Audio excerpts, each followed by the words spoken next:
Apologize for this long and boring video, but for the right person, it might be just what they're looking for. Thanks. Hello, welcome back. Today we're going to do a makerspace video on Rhino 7. And it's kind of interesting because I'm going to do a how-to video on a program that I'm not that familiar with, because I used Rhino 4 in the past. I just purchased Rhino 7.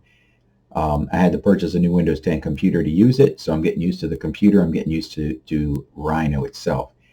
A couple of things. Rhino works really good with a multi-button mouse, so I would suggest you take a look at a free download called X-Mouse Button Controller. I'm going to drag it in front of the screen here, and it allows me to change the keys. So for Rhino 7, I have a key that I have for delete, and I have a key right here. I'm going to change this right now into Control-Z because I want to change this to Control-Z. So this is whatever you find that you're using most often. I would suggest that you set the buttons up to suit yourself. So I'm going to apply that here and close that. So that helps out a little bit. So we're going to go up here, and when you start Rhino, you can go to File, New, and it's going to ask you what you want to build. I work with inches. Many nations use millimeters, and frequently I'll have to convert because I'll be working with someone from a country that uses millimeters, or they just want their stuff made in millimeters. But I'm used to inches, so I use small objects, inches, boom. And you'll get this grid. You can see I have a top view, front view, right view, and then perspective over here. The grid can be changed to be as big or as small as you want it to be. I'm going to click up here, right click in this top little window, and I'm going to come down here, and there should be a grid options right here. So let's take a look at this grid. It's got 200 lines. Every quarter of an inch there's a minor line, and there's a major line every 4, so that'll be 1 inch. We don't need 200. There's very few molds that are going to be 200 inches wide, so let's just go something simple and go 12. One of the things I want to tell you about is all of these buttons are icons, and I frequently forget what they mean. So what I try to do is I make my own custom buttons, and I just abbreviate what it is. And so I made this button for 2 commands that I particularly like. So let's make a new button. We're just going to go up here and we're going to right click. We're going to click New Button. And I don't want to inherit the appearance from the tab. I want text only. So I'm going to have the text of copy and then / mirror, which are 2 commands that I use pretty frequently. You can give a tooltip that'll pop up when you put the mouse over top it. So I want the tooltips to be here. There we go. And the command is, of course, copy. Over here, the command is. If you don't want to know what the command is, you can start typing it in up here, and it will auto-complete it, and it'll bring down a bunch of them. So now we have a command here of copy and mirror. So if I left-click, you can see the mouse there. Boom, I got a copy command pops up. If I right-click, mirror command pops up. This is really handy because in our application of using Rhino for hobby products, you're going to be designing things, like figures or buildings or cars, terrain, whatever you're working on. And there are a lot of commands up here that I never use. So what happens to help me clean it up is I'll gradually start producing my own commands, and I'll populate this whole area with the commands that I want, and I'll have a customized interface. And then you can save this. You can save custom toolbars. So let's see, tools, and I believe you can export your toolbar. And you can change the toolbar layout. This is another thing. Let me just give you an idea of the toolbar choices that you have. These are all the different toolbars that you can bring out and put on the track, the layout. And you can see the ones that are checked are the ones that I've brought out. I want layer over here because I use layers quite a bit. But you can see there's a tremendous number of toolbars, and you can click on one and bring it out, and take it away, and it'll disappear. It'll still be like up in the upper menus up here, but for the most part, there's a lot of tools that you're not going to use, tools that you're going to use all the time. So you can sort of pick and choose what you want out, what you don't want out, and you can, go in and edit. Like I said, I can come up here to any of these buttons, and if I hold down Shift and I hold down Shift, there's a menu that pops up. I can move this button, or I can right-click and edit. Left click to move, right click to edit. So I can position the buttons however I want. So your interface is very, very user-friendly. The other thing you're going to use a lot is grid snap, where it'll snap to the grid, and you can make the grid as big or as small as you want. So I have it set for 1/4 inch. And then orthogonal means you can only move left, right, up, and down, which really helps you to keep things lined up. I've not used Smart Track, so I'm going to turn that off. I don't like it. These are some other object snaps that are down here. You can snap. I snap to the end before, to a point before, to the center, middle, center. I don't know what the other ones do. I don't really use them. All right, so now we're going to talk about making a mold. I don't know what machine you're using. You're going to have to figure some of this out for yourself. What I was talking about is you're going to have to figure your own machine out. I have a small Arberg, and one of the things is that I built a die assembly in there that has ejector pins laid out in a grid. You're going to have to figure out how you want to position your ejector pins. I actually built 3. The first one had fixed ejector pins that were located in 12 spots, and then I would try to position the parts near those 12 spots. The second one had an ejector grid of multiple locations where I could move the pins around. And then the third one is much, much larger, that allows me to have even more versatility, and it accepts 2 different sizes of ejector pins. So one of the things that I do is I typically use a 6-inch block of aluminum, 6061 aluminum, 1 inch thick. So simple. This is, if you're advanced, you're probably looking at this like this is silly, but I'm trying to aim this at someone who's just thinking, hey, I want to get into 3D modeling. I want to kind of learn how to do these things. And I'm going to teach you how to cheat and take shortcuts like crazy, because I'm not a genius. So we're going to make a rectangle here. You notice a snap that's 6 inches square. So in order to create the aluminum blocks, we're going to take this surface, we're going to extrude a curve here, right here, extrude a curve straight, boom, come up 1 inch, and there you go. I'm going to shade this one. You notice that this little menu in the corner, if you double click it, it brings that window up. You can scroll in and scroll out with your mouse button. If you right click, you can come down here and shade it, which is kind of nice for looking at things. So this is the edges of our block. You notice that it has no volume. It's just, these are all 0 length. So if I type in cap, and it's a fairly simple item, it'll cap it up for me.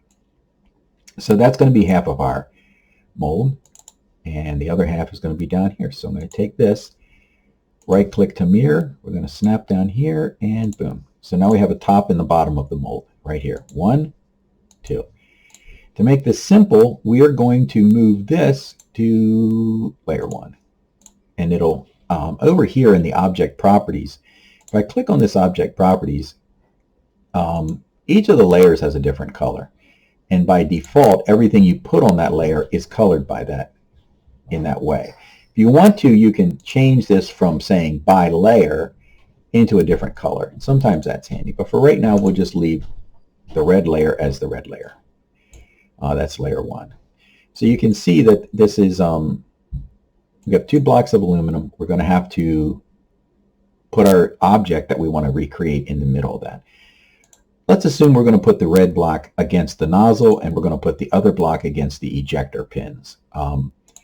In my particular case, the Arberg that I have has a 3/4 inch nozzle. So one of the first things we're going to need to do, we're going to go up here to solid sphere, and this is asking me for the center and the radius. So since I'm doing diameter, I'm going to put in. Okay, so this is going to be our nozzle side. I keep getting interrupted here, but I'm back again. And what we need to do is the nozzle in the particular Arberg that I have has a 3/4 inch ball diameter. So I'm going to create a solid sphere here, and it's asking me for the center and the radius. We're going to snap to this point right here.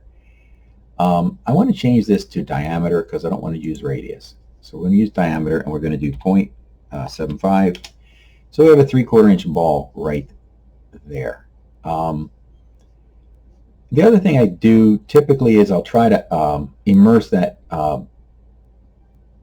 ball down inside the metal pretty far, because if not, you get a very long sprue runner. So I typically take and put a big, I don't know, about a 2-inch circle in there, so that the part of the nozzle that's past the ball can also immerse itself in there. So let's take this. We're going to extrude curve straight, put it out like this, and it doesn't matter how far this goes out. Put this out here. We're going to cap this real quick by typing in cap.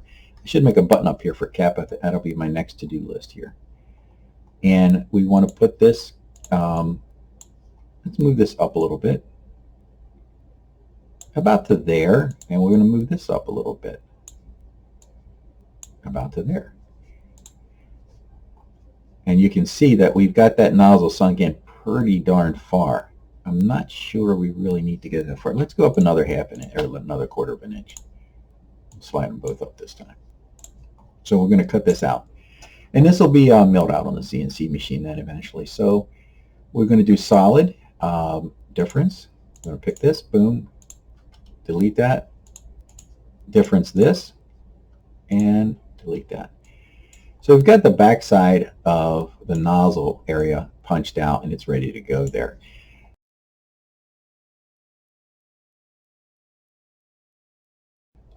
Second thing, on my particular design, I have I use Allen head bolts, and then I countersink them so that they're flush, so that they don't stick up above there. And it's the same pattern on every single thing that I do here. So I typically just drill 1/8 inch bolts with the or 1/8 inch holes with the CNC machine, and do all the rest with the drill press.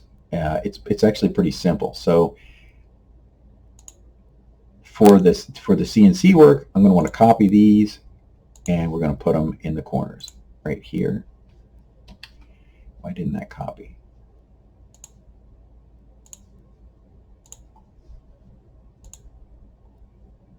Missed that one. Get that out of there. Second thing is, since we have a 2-part mold, we are going to need some alignment pins. Again, just 1/8 inch. I'm going to put it there, and there, and there, and there. Okay. That is where the drill press will pick on both sides, so that they'll be used on both sides. The CNC machine will start my holes in all those locations so that I have them pretty precisely marked out.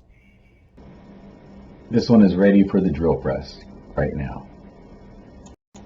You can see this corner, there's a through hole of about 3/8 inches, and then a 1/2 inch drill that drops down, and that allows the bolt to vanish when it goes inside.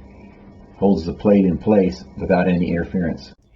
For the alignment pins, let me turn on all layers again. For the alignment pins here, I use a 3/8 inch shoulder bolt. I'm going to show a picture of that. I'm going to pop it in here. So here's a 3/8 shoulder bolt with the head ground down. You've got to get a tap and die chart to figure out the exact size. I think it's an F drill bit to drill for the threads. And you're going to need a tap to tap it. But you can see that with the hex head there, I can still fasten it. So we've got kind of the nozzle side, and this is the ejector side. Again, you're going to have to determine how you want to do your ejector pins. I have 3 different methods that I've used, but all of them center around making the ejector pins consistent, and then just changing the detail plate.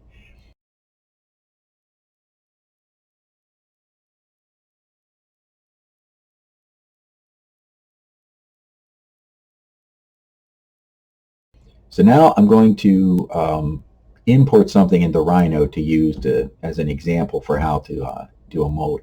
One other thing about Rhino, if you're a beginner, this is sort of handy. You scroll in and out, but if you left swipe, you have to completely enclose something in order to grab it. You notice that the only thing that got grabbed here was the stuff that I completely enclosed. This block wasn't. If you right to left swipe, everything you touch gets grabbed. That's really handy. I mean, if you want to just grab these 2, you can. If you want to grab everything, you can. So there's that. Okay, I'm going to stop now, and I'm going to browse around. I downloaded some stuff off Thingiverse. I just want to bring something in, and we'll play around. One last thing about Rhino, and this is the reason why I completely think that if you're a newbie, you should try this out. There are two different ways of modeling. One is by using a mesh, which is a series of straight lines, and the other one is a solid. And so SolidWorks uses one method, AutoCAD will use one method, and things like 3ds Max, ZBrush will use another method. Let me give you a really quick breakdown, elementary for the simplest beginner, on the differences of these. So I'm going to look at a curve. This is a polyline. Now I'm going to turn off the snap so I can play with this. Look at this.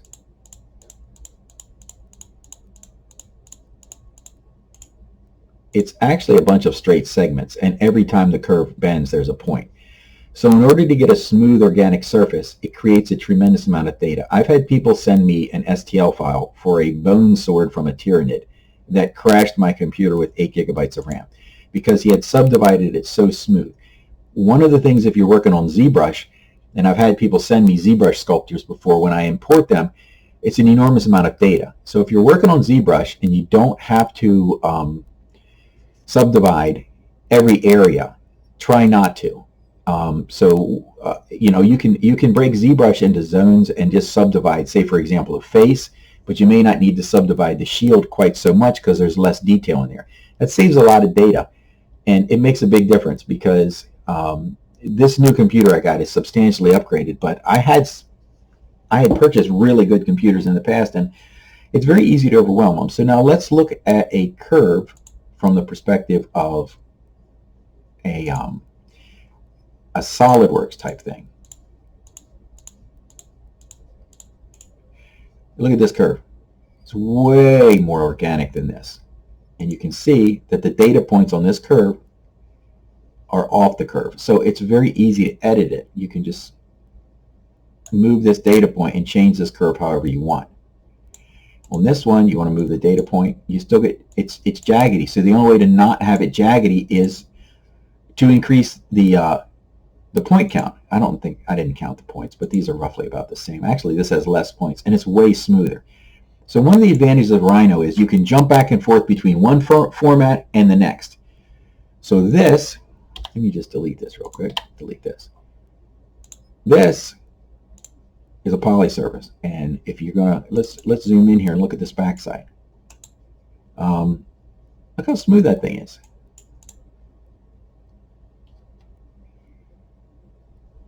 It's very rounded. Now I'm going to try to turn this into a mesh if I can find the mesh button right here. Okay, we're going to turn this into a mesh, and it's asking if you want fewer or more polygons. So let's just leave it in the middle.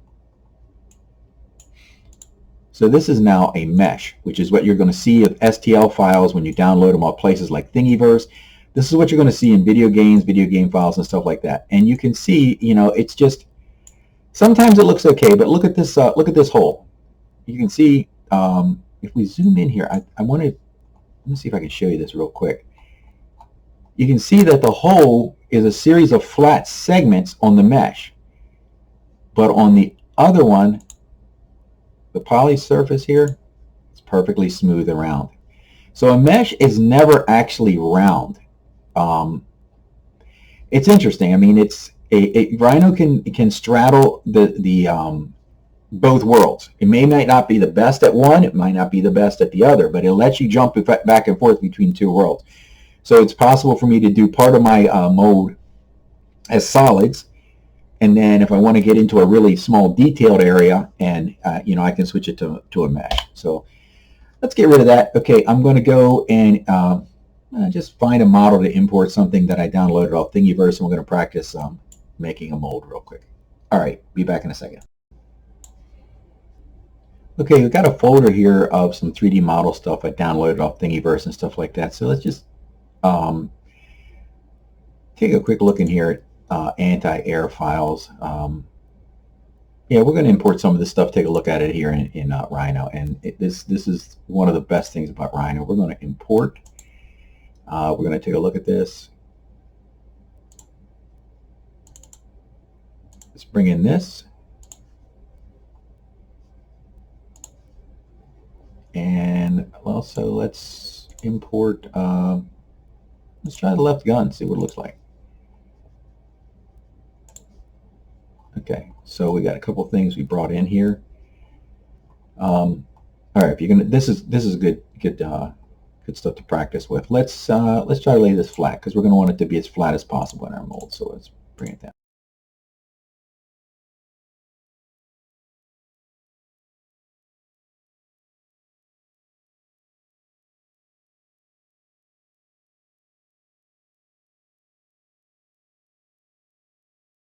This is really, hacked all over the place here. You might want to do something nicer than this. But I'm just giving you an example of how you can run your sprues. How to get down too short. Obviously I put more thought into this. I'm just going to show you, we're just running some sprues right here. Now what we're going to do is we're going to pipe all these suckers to make them round tubes. And I like to use rounded caps, that distance, boom, boom, boom. There you go. You can make them bigger or smaller by changing the setting. But we're going to put a bunch of. If you want the plastic to flow pretty nice, you can round these corners right here. So we're going to make our pipes here.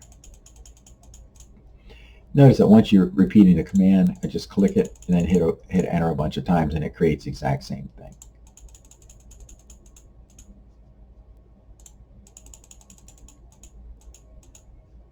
So we went through here. We're going to pick up the plastic coming in here. One of the things that you can do, which is a pretty good idea, and you can put this at the end of your runners too, but I usually put in something opposite the nozzle. You can see the nozzle right here. I usually put in something opposite the nozzle that I call a cold sink or something like that. What it is it's a little pocket to catch the tip of the plastic. When you're between cycles, sometimes there'll be like a little bit of plastic that oozes out there that's kind of is cold. And so what you want to do here is to create a little bit of a, let's flip this, a little bit of a pocket here. And what happens is the plastic that's cold coming out of the nozzle can come down here and land in the bottom of this bucket. And then the hot plastic will fill up and gush through these runners and fill your parts up. Okay. And, obviously we're not even connected there. So what you can do here is just take curve and do a line, single line. And say we're going to put a little runner right there. And I put these around. That's where your part's going to be connected to. But I get it about that close, and then I knock that out with a file, a little jeweler's file, a Dremel tool, or something like that. But that's how your parts are going to be. Again, this is just just some kind of crappy layout here. So let's turn off this layer right here, the default layer, so we can look at this red layer right here. Okay, so that's what our part's going to look like when it comes out of the sprue. Got this cold sink, and it's probably a little bit big for a cold sink, but okay. So, and we got these parts here. One of the things you have to do is you got to get the part to come out of the mold. So you can see that this part is all the way in this side. It's going to want to stick to that side, and that's the nozzle side. That's a no-no there. You want the majority of it to be on the ejector side, because you want them. The ejector side is what pulls them out of the nozzle side, and then the ejectors are what pop them out of the ejector side. So we're going to sink that down in there a little bit. So there we go. So what we're going to do is we're going to create a little box around our part, like so. A little box around this part. And let's put a box around this part over here. This is our big gun.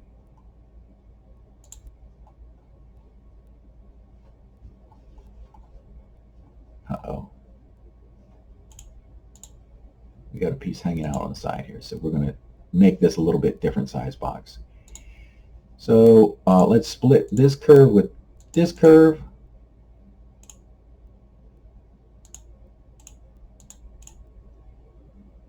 Okay, now we're going to take take this curve, and we're going to split it with this little piece in the middle here. And we're going to get this piece in the middle, get rid of it, get rid of this piece right here, get rid of it, and then we're going to join our two curves together right here. So we got a curve that completely encompasses the part right here. Now, let's take our block. We are going to split this block. We're going to split it with this curve, and with this curve. There you go. So now, I'm going to take this block just to get rid of it here real quick, and we are going to drop this over into the default. So you can see what we did. We tore a little piece of the surface out. We don't need the bottoms here. Let's drop them over to default also. So now they're on the default layer. So you can see what our part's going to look like when it comes out. So what we're going to do, these armor plates here, you know what, I'm going to flip this one over just so you can kind of see what's going on with it. So we can do both sides at one here and save you some time. I apologize, this is taking a long time. Okay. First of all, we got to make sure these meshes are okay. So let me bring our mesh toolbar back over and the beautiful check objects. Oh, when you get a mesh, this is what you're going to find. It's got non-manifold edges. It's got duplicate faces. It has two pairs of faces that intersect each other. Okay, let's get rid of the non-manifold edges right away. Extract non-manifold mesh edges right there. Goodbye. Boom, you're out of here. Now let's check the mesh, see what we got going on. It's got some naked edges and two just split disjoint down here. So we will type in split disjoint mesh right there. Boom.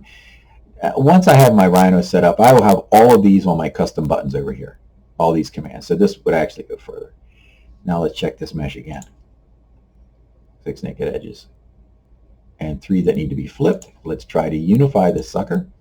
It reflipped them, three of them. So now the only problem we have is we have 6 naked edges. Okay, so we are going to show them right there with our button I put up there, show naked edges.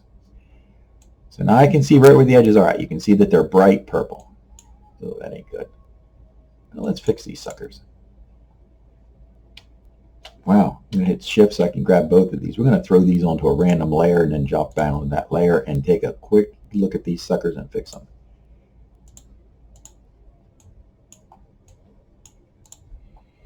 So I got some gigantic holes here. Let's turn off control points. And then down here, I'm going to snap to a control point. You see right here in the corner. I'm snapping to a control point. I'm going to get rid of that snap. I'm going to get rid of that. And we're going to take a mesh, polygon mesh primitives, 3D face. Let's try this. Boom, boom, boom. There we go. Now it's across the bottom. Now, if you start at one side and go to the other, I'll show you what happens. See that this face is faced a different way. And you notice that I changed the color of the back facing in here in the Preferences tab. So you can see what's inside and what's outside. And that helps you to see if anything's flipped inside out. So let's make another face here. 2, 3. Right click to finish it off. You can make a quadrangle or a triangle. Square, triangle, whatever. Turn them off. Grab this sucker right here. Join them together. And watch, the naked edges should disappear. Yep, the naked edges are gone. We just have this one hole in the middle, and we're going to try something fancy with that down here with our mesh. Fill mesh hole. And we got to click on the edge of it. Fill up. Let's check our mesh again. See how it looks this time. This is what you want to see. When you get a mesh off someone who wants you to make a part, or when you're getting something, you want to fix it up like this. So this mesh is repaired. Let's drop this back over onto the layer we were working on, the purple one here. Okay, so here we are. We're back on this layer. We got our purple and our red layers turned on. We got our object here that we've repaired, and then we got this other one that we have not repaired. So rather than repair that, we're going to just delete that thing, copy this one, bring it down here, and then flip it over so you can see the two different sides once we pop it out here. Okay, so let's see what happens here. So this is our part of our plate that we sliced out. We're going to leave the rest of the plate as a solid. We're going to just turn this one plate, little section right here, into a mesh. Mesh Boolean difference. Watch, it'll take this piece.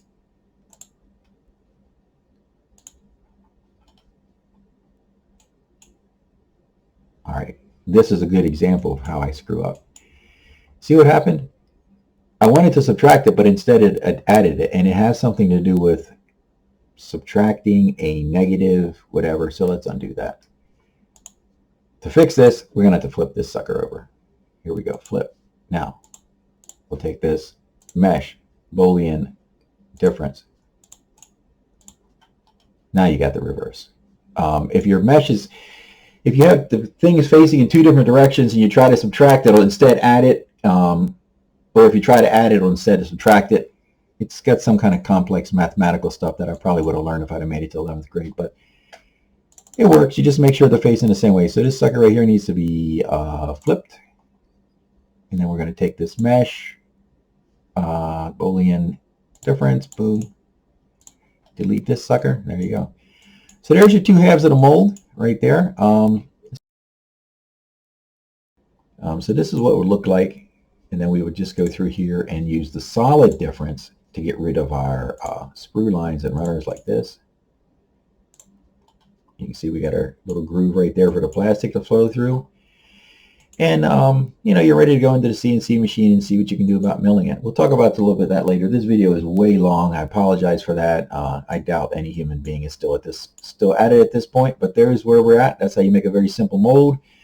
You got your place to bolt it to the machine. You got your pocket in the back for the plastic barrel to come into, the nozzle to come into.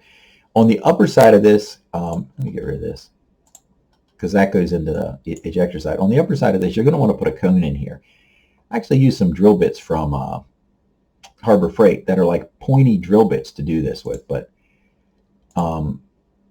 essentially you're going to have like a cone like this. So what you would do is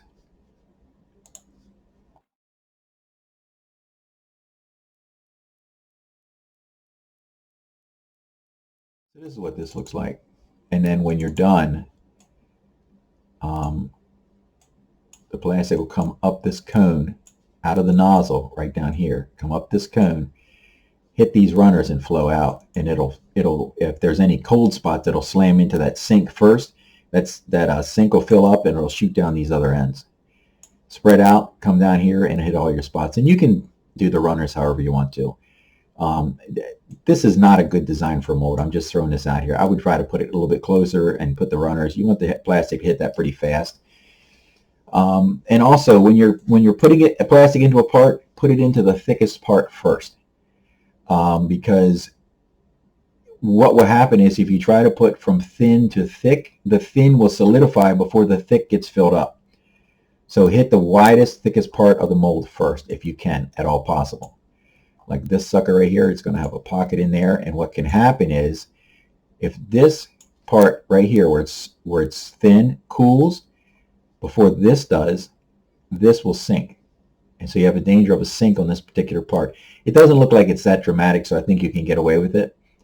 But that is a consideration. If you're going from if you're trying to flow across the thin spot and fill a thick spot, this can be a sinkhole for you.